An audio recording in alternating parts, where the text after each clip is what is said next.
Bonjour à tous. Alors, je vais tenter un format de vidéo basé sur ce tableau blanc ici. Ce dont on va parler aujourd'hui, c'est le concept d'énergie potentielle. Alors, derrière ce concept se cache en fait du travail. Et principalement, pour celui dont on va parler, il s'agit du travail de la force de gravitation. Du poids, en fait, pour être exact. Si on imagine qu'on a un objet qui part d'un point A pour aller à un point B, et qui suit une trajectoire quelconque sur son trajet, d'accord ? Au final, à chaque moment, on peut calculer le travail sur un tout petit tronçon rectiligne de chemin. Donc on imagine par exemple que si on prend le poids ici, à ce moment-là, alors le trajet sera tangent à la force.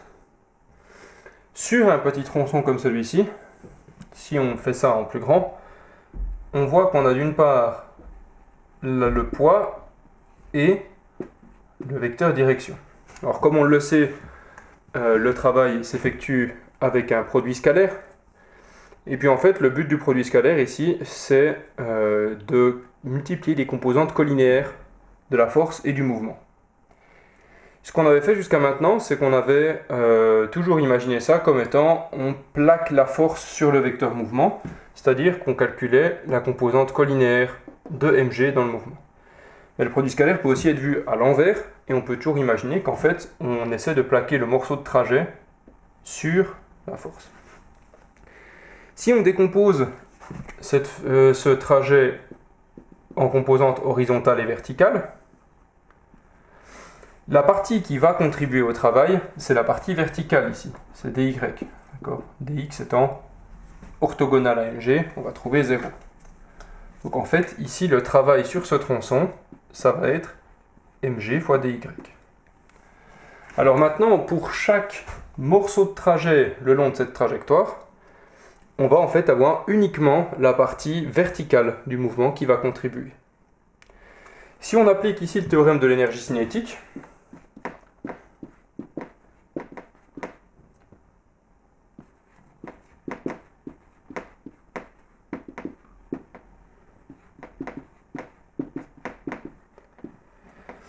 on va avoir que la différence de travail entre B et A, d'énergie cinétique, pardon, ça va être le travail des forces.